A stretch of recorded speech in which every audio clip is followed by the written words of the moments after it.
ആരാണിത് ചെയ്തത്, എന്തിനാണ് എന്ന് പറയുമ്പോൾ വിജയ് പറയുന്നത് ഞാനാണിത് ചെയ്തത്, ഞാൻ ഒറ്റയ്ക്കാണിത് ചെയ്തത്. ഈ നിൽക്കുന്ന നന്ദിനിയുടെ കുടുംബത്തെയും ഈ വീട്ടിലേക്ക് കയറ്റിയപ്പോൾ എനിക്ക് സഹിച്ചില്ല. അവരിവിടെ ഓണം ആഘോഷിക്കുന്നത് എനിക്ക് തീരെ ഇഷ്ടമില്ലായിരുന്നു. അതുകൊണ്ടാണ് ഞാനിത് ചെയ്തത് എന്ന് വിജയ് കള്ളം പറയാണ്. ഇത് കേട്ട് ഇന്ദ്രജി ആകെ ഷോക്കാവുകയാണ്. എതിസർ ചോദിക്കുന്നത് എന്തിനാണോ താൻ ഇതൊക്കെ ചെയ്തത്, ആർക്ക് വേണ്ടിയിട്ട്? എടോ ഇവരുടെയൊക്കെ മുഖത്തേക്ക് താൻ നോക്ക്, എന്നിട്ട് താൻ പറ. സൂര്യ പറയുന്നത് അവരോട് ആരോടുമല്ല അച്ഛാ ഇയാളുടെ പ്രതികാരം. ഇവരുടെ പ്രതികാരം എന്നോട് നന്ദിനോട് മാത്രമാണ്. അതുകൊണ്ട് ഇനി ഇത് മുന്നോട്ട് കൊണ്ടുപോകാൻ പറ്റില്ല.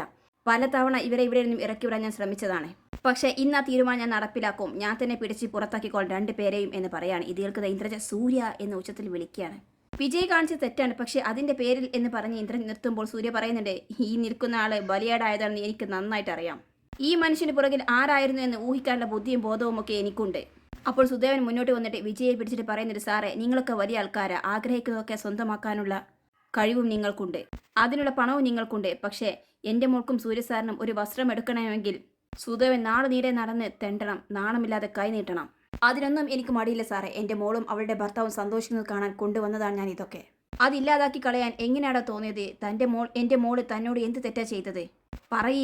പറയാൻ എന്ന് പറഞ്ഞ് സുദേവൻ വിജയെ പിടിക്കുകയാണ്. അതൊക്കെ കണ്ടു നിൽക്കുന്ന ഇന്ദ്രജയ്ക്ക് ഒട്ടും സഹിക്കുന്നില്ല. എഡോ എന്ന് പറഞ്ഞ് സുദേവന്റെ കോളർ പിടിച്ച് മാറ്റി നിർത്തിയിട്ട് താൻ എൻ്റെ ഭർത്താവിന് നേരെ കൈയൊത്ത് സംസാരിക്കുമല്ലേ എന്ന് ചോദിച്ച് മുഖത്തടിക്കുകയാണ്. ഇത് കാണുന്ന സൂര്യയും നന്ദിനിയും എല്ലാം അയ്യോ അച്ഛ എന്ന് പറഞ്ഞ് സുദേവനെ പിടിക്കുകയാണ്. എന്നാൽ എതിസാറായിട്ട് മോളെ ഇന്ദ്രജ നീ എന്തൊക്കെയാണ് ചെയ്യുന്നത് എന്ന് പറഞ്ഞ് ദേഷ്യപ്പെടുകയാണ്. സൂര്യ ഇന്ദ്രജയെ പിടിച്ച് തള്ളിയിട്ട് അവളുടെ മുഖത്ത് തലങ്ങും വിലങ്ങും അടിക്കുകയാണ്. എന്നിട്ട് ഒറ്റ തള്ളു തള്ളേട്ടോ. ആ തള്ളലിൽ ഇന്ദ്രജ പോയി വീഴുന്നത് പത്മയുടെ മുന്നിലേക്കാണ്. അവൾ കൈക്കൊണ്ട് അവളെ തടഞ്ഞു നിർത്തുകയാണ്. അവളെ മാറ്റി നിർത്തിയിട്ട് പത്മ ദേഷ്യത്തോടു കൂടി എടാ എന്ന് വിളിച്ച് സൂര്യയുടെ നേരെ ഓടി വരികയാണ്. എന്നിട്ട് കൈ ഉയർത്തുകയാണ് കേട്ടോ. സൂര്യ തിരിച്ചും മമ്മിയുടെ നേരെയും കൈ ഉയർത്തി. രണ്ടുപേരും അവിടെ സ്റ്റക്കായി ഒരു നിമിഷം തകർന്നു നിൽക്കുകയാണ്. സൂര്യ തൻ്റെ നേരെ കൈ ഉയർത്തത് കണ്ടപ്പോൾ പത്മയാകെ തകർന്നു പോയി തരിച്ചു നിൽക്കുകയാണ് കേട്ടോ. പിന്നിൽ നിന്നും എതിസർ സൂര്യ എന്ന് വിളിക്കുകയാണ്. സൂര്യ അവൻ്റെ കൈ മടക്കി താഴെ വെക്കുകയാണ്.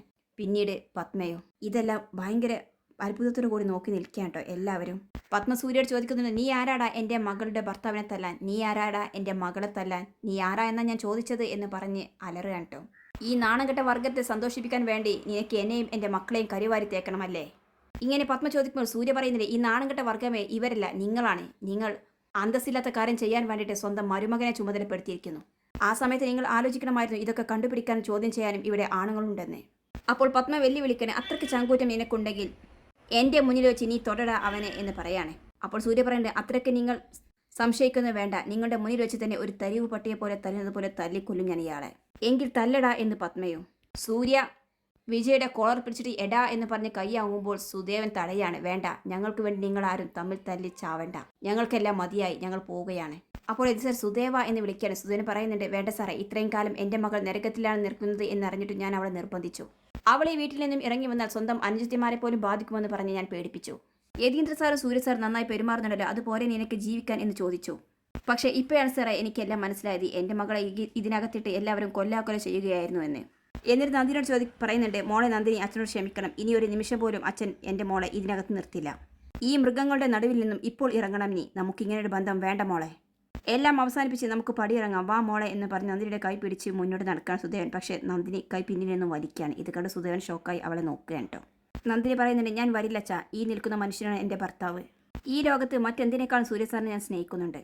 ഇങ്ങനെ പറഞ്ഞ് നന്ദിനി അന്ന് അസുഖമായി കിടന്നപ്പോൾ സൂര്യ പറഞ്ഞ ഓരോ കാര്യങ്ങളും ഏറ്റു പറയാണ്. ഇതൊക്കെ കേൾക്കുമ്പോൾ പത്മക്ക് എന്ന് പറഞ്ഞ് ദേഷ്യം വന്ന് നിൽക്കുകയാണ്. എന്നെ ആരൊക്കെ എന്തൊക്കെ ചെയ്താലും ഇവിടെയായിട്ട് ചതിച്ചാലും എന്നെ സ്നേഹിക്കുന്ന ഭർത്താവിനെ വിട്ട് ഞാൻ ഒരിക്കലും വരില്ല എന്ന് തന്നെ അവൾ പറയാണ്. അപ്പോൾ സൂര്യൻ നന്ദിനിയുടെ മുഖത്തേക്ക് നോക്കുകയാണ്. ഞാൻ ഇവിടെ തന്നെ ഉണ്ടാവും എൻ്റെ ഭർത്താവിൻ്റെ കൂടെ എന്ന് അവൻ്റെ കണ്ണുകൾ നോക്കിയിട്ട് നന്ദിനി ആത്മവിശ്വാസത്തോടെ കൂടി ചിരിച്ചുകൊണ്ട് പറയാണ്. ഇത് കേൾക്കുമ്പോൾ എതിസാറിനും എല്ലാവർക്കും ആശ്വാസം തോന്നുകയാണ്. പക്ഷേ മറ്റുള്ളവർക്ക് ദേഷ്യവും. പിന്നീട് കാണിക്കുന്നത് അല്പസമയത്തിന് ശേഷം പത്മയാണ് കേട്ടോ. അവൾ ദേഷ്യത്തോടു കൂടി റൂമിൽ അങ്ങോട്ടും ഇങ്ങോട്ടും നടന്നുകൊണ്ടിരിക്കുകയാണ്. ആ സമയത്ത് എതിസാർ വരികയാണ് കേട്ടോ. എതിസാറിന് പറയുന്നത് എന്തിനാ നിങ്ങൾ തടഞ്ഞത്, മോനോട് എൻ്റെ മുഖത്തടിക്കാൻ പറഞ്ഞുകൂടായിരുന്നോ, ഇനി അതിൻ്റെ ഒരു ബാക്കി ഉണ്ടായിരുന്നുള്ളൂ എന്നൊക്കെ പറഞ്ഞു തുടങ്ങിയിട്ട് വിജയെ നന്നായിട്ട് ന്യായീകരിക്കുകയാണ്. അവൻ ചെയ്തത് ശരിയാണ് എന്ന രീതിയിൽ തന്നെ വരുത്തി തീർക്കുകയാണ്. എന്നാൽ എതിസാർ പറയുന്നുണ്ട് മക്കൾ കാണിക്കുമ്പോൾ ഏതമ്മമാരും അല്പം അഹങ്കാരത്തിൻ്റെ പടിയിൽ നിന്നും ഇറങ്ങി വരും, പക്ഷേ നീ ഇവിടെ കാണിച്ചത് ഭയങ്കര ചീപ്പായി പോയി, ഇങ്ങനെ ഒരിക്കലും അവൻ പാടില്ല, നിന്റെ മനസ്സിൽ മനുഷ്യത്വമില്ല എന്നൊക്കെ പറഞ്ഞ് കുറ്റപ്പെടുത്തുകയാണ്. അങ്ങനെ അങ്ങോട്ടും ഇങ്ങോട്ടും വഴക്കാവാൻ കേട്ടോ. അവസാനം എതിസാർ പറയുന്നുണ്ട് എന്തായാലും ഞാനൊരു കാര്യം തീരുമാനിച്ചു, ഇന്ന് നന്ദിനിയുടെ വീട്ടുകാർ ഈ വീട്ടിൽ നിന്ന് വിഷു ആഘോഷിക്കാതെ ഒരിക്കലും ഈ പടി ഇറങ്ങാൻ പാടില്ല. നിങ്ങൾ അമ്മയുടെയും മക്കളുടെയും അഹങ്കാരം ഞാൻ കാണിച്ചു തരാം. സുധേവൻ ഒരു പക്ഷേ പേടിച്ചൊതുങ്ങുമായിരിക്കും. പക്ഷേ ഞാൻ അവരോട് പറയും, നിങ്ങൾ അമ്മയുടെയും മക്കളുടെയും അഹങ്കാരത്തിൻ്റെ നെറുകിൽ ചവിട്ടിയിട്ടായിരിക്കണം ഈ വിഷു ആഘോഷിക്കാൻ. കാണിച്ചു തരാമേ എന്നും പറഞ്ഞ് വെല്ലുവിളിച്ചുകൊണ്ട് എലിസേർ പുറത്തേക്ക് പോവുകയാണ്. ഇതെല്ലാം കേട്ട് നിൽക്കുന്ന പത്മ ഛേ എന്നും പറഞ്ഞ് ആകെ തകർന്നു നിൽക്കുകയാണ്. പിന്നീട് കാണിക്കുന്നത് നന്ദിനിയാണ് കേട്ടോ. അവളുടെ റൂമിലിരുന്ന് എല്ലാവരും കൂടി കഴിഞ്ഞ കാര്യങ്ങൾക്ക് സംസാരിക്കുകയാണ്. ചവറ്റുകുട്ടിയിൽ കിടക്കണം, ചവറ്റുകുട്ടിയിൽ തന്നെ കിടക്കണം, എന്തായാലും നമുക്ക് ഇവിടെ നിന്ന് പോകാം അമ്മേ എന്ന് പറയാണ്. ആ സമയത്ത് സൂര്യ അവിടെ കയറി വരുന്നത്. മുത്തശ്ശി, അച്ഛ, എല്ലാവരോടും എൻ്റെ കുടുംബത്തിന് വേണ്ടി ഞാൻ നിങ്ങളോട് മാപ്പ് ചോദിക്കുകയാണ്. മുത്തശ്ശി പറയുന്നത്, അതെന്തിനാ മോനെ ഞങ്ങളോട് തെറ്റൊന്നും ചെയ്തിട്ടില്ലല്ലോ, മോനെ എപ്പോഴും ഞങ്ങളെ സപ്പോർട്ട് ചെയ്തല്ലേ സംസാരിച്ചിട്ടുള്ളൂ എന്നൊക്കെ പറയാണ്. എന്നാലും ഇവിടെയുള്ളവർ ഒരിക്കലും എല്ലാവരെയും തോൽപ്പിക്കുക എന്നല്ലാതെ അവരെ മനസ്സിലാക്കാൻ ശ്രമിക്കുകയില്ല. മോക്കളെ പിച്ചു കാത്തിനോട് ക്ഷമിക്കണം എന്നൊക്കെ സൂര്യ പറയാണ്. ഇതിലൊക്കെ നന്ദിനി പറയുന്നത്, സാർ എന്തിനാ അവരോടൊക്കെ മാപ്പ് പറയുന്നത്?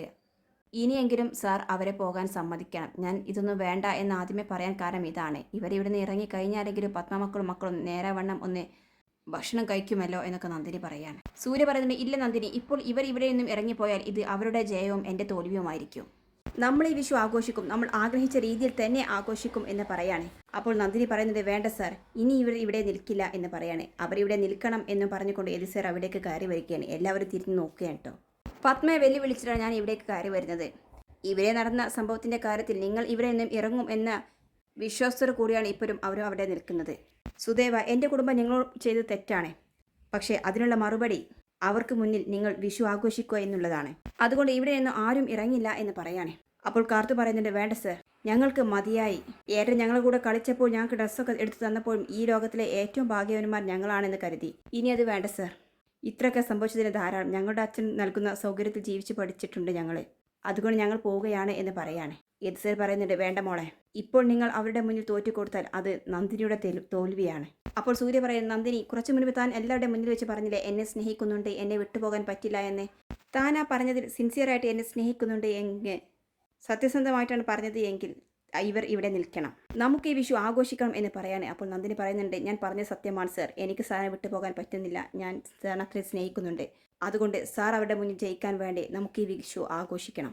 ഇത് കേട്ടതും സൂര്യക്കും എതിസാറും എല്ലാവർക്കും സന്തോഷം തോന്നുകയാണ്. എതിസാർ പറയുന്നുണ്ട്, ഇപ്പോൾ എല്ലാവർക്കും സന്തോഷമായില്ലേ, ഇനി കഴിഞ്ഞതെല്ലാം ഒരു ദുസ്വപ്നം പോലെ എല്ലാവരും മറന്നു കളയുക.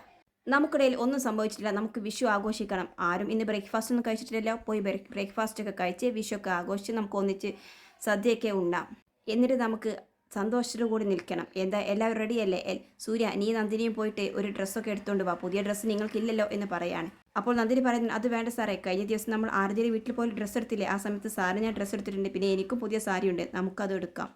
എങ്കിൽ എല്ലാവരും വേഗം പോയി റെഡിയാവുക, എന്നിട്ട് നമുക്ക് ബ്രേക്ക്ഫാസ്റ്റ് കഴിച്ച് വിഷു ആഘോഷിച്ച് തുടങ്ങാം എന്ന് പറയാണ്. അങ്ങനെ എല്ലാവരും ചിരിക്കാം കേട്ടോ.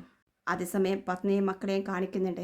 വിജയാണെങ്കിൽ, അയ്യോ വേദന കൊണ്ട് നിൽക്കാൻ വയ്യട്ടോ, ഇനി ഒരു ശരീരത്തിൽ എൻ്റെ ഒരു ഭാഗം പോലും ബാക്കിയില്ല തല്ല് കൊള്ളാത്തടത്ത്. ഇതെല്ലാം ഇന്ദ്രജ നീ ഒറ്റൊരുത്തി കാരണമാണ് എന്ന് പറയാണ്. ഇന്ദ്രജ പറയുന്നത്, വിജയ്, നീ എല്ലാ കാര്യങ്ങളും ഏറ്റെടുത്തത് കൊണ്ടാണ് ഇത് ഇവിടെ അവസാനിച്ചത്, ഇല്ലായിരുന്നെങ്കിൽ എന്ന് പറഞ്ഞിട്ട് നിൽക്കുകയാണ്. നിങ്ങളുടെ അച്ഛൻ നന്ദിനിയുടെ കുടുംബത്തിൻ്റെ കൂടെ വിഷു ആഘോഷിക്കും എന്ന് പറഞ്ഞ് എന്നോട് വെല്ലുവിളിച്ചാണ് പോയിരിക്കുന്നത്, പക്ഷേ അവറ്റകൾക്ക് ഇനി അതിനാ ധൈര്യം ഉണ്ടാകില്ല എന്ന് പറയാണ്. വേദ പറയുന്നത്, അങ്ങനെ പറയാൻ പറ്റില്ല മമ്മി, അവിടെ ഏട്ടന് നല്ല വാശിയുണ്ട്, നന്ദിനിക്കും അതില്ലാതിരിക്കില്ല. പത്മ പറയുന്നത്, ഒന്നും സംഭവിച്ചിട്ടില്ല എന്ന നിലപാടിൽ തന്നെ നമ്മൾ ഉറച്ചു നിൽക്കണം. ഇനി നമ്മൾ വിഷു ആഘോഷിക്കാൻ പോവുകയാണ്, നമ്മുടെ കുടുംബത്തിൽ നമ്മുടെ വിഷു മതി എന്ന് പറയാൻ കേട്ടോ. ആ സമയത്താണ് മുകളിൽ നിന്ന് നന്ദിനിയും സൂര്യയൊക്കെ ഇറങ്ങി വരുന്നത്. സൂര്യ, വന്നാട്ടെ എല്ലാവരും ഇറങ്ങി വന്നാട്ടെ എന്ന് പറയാണ്. ഇത് കേട്ട് എല്ലാവരും അവിടേക്ക് നോക്കുകയാണ് കേട്ടോ.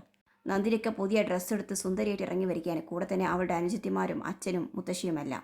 മക്കളെ വന്നാട്ടെ എല്ലാവരെയും പത്മയുടെയും മക്കളുടെയും മുന്നിൽ കൊണ്ടുപോയി നിർത്തുകയാണ്. എന്നിട്ട് പറയുന്നത്, ആരൊക്കെയാണോ നമ്മുടെ വിഷുവിന് തടസ്സം നിൽക്കുന്നത് അവരുടെ മുന്നിൽ തന്നെ നമ്മൾ ആഘോഷിക്കണം, വരൂ മക്കളെ എന്ന് പറഞ്ഞാൽ എല്ലാവരെയും വിളിച്ചു കൂട്ടുക. എന്നിട്ട് രാജുവേട്ട എന്ന് ഉച്ചത്തിൽ വിളിക്കുക. രാജുവേട്ടൻ എന്താ സാറേ എന്ന് ചോദിച്ചിട്ട് ഓടി വരികയാണ്. അടുക്കയിൽ നിന്നും ആ സ്വീറ്റ്സ് എടുത്തുകൊണ്ട് വാ എന്ന് പറയാണ്. അങ്ങനെ രാജുവേട്ടൻ സന്തോഷത്തോടെ സ്വീറ്റ്സ് എടുത്തുകൊണ്ട് വരികയാണ്. എല്ലാവരെയും ടേബിളിൽ പിടിച്ചിരുത്തിയിട്ട് സൂര്യ എല്ലാവർക്കും സ്വീറ്റ്സൊക്കെ കൊടുക്കുകയാണ് കേട്ടോ. ഇതൊക്കെ കണ്ട് സഹിക്കാനാവാതെ നിൽക്കുകയാണ് കേട്ടോ പത്മ. ഇങ്ങനെ കാണിച്ചുകൊണ്ടാണ് ഇന്നത്തെ എപ്പിസോഡ് അവസാനിക്കുന്നത്.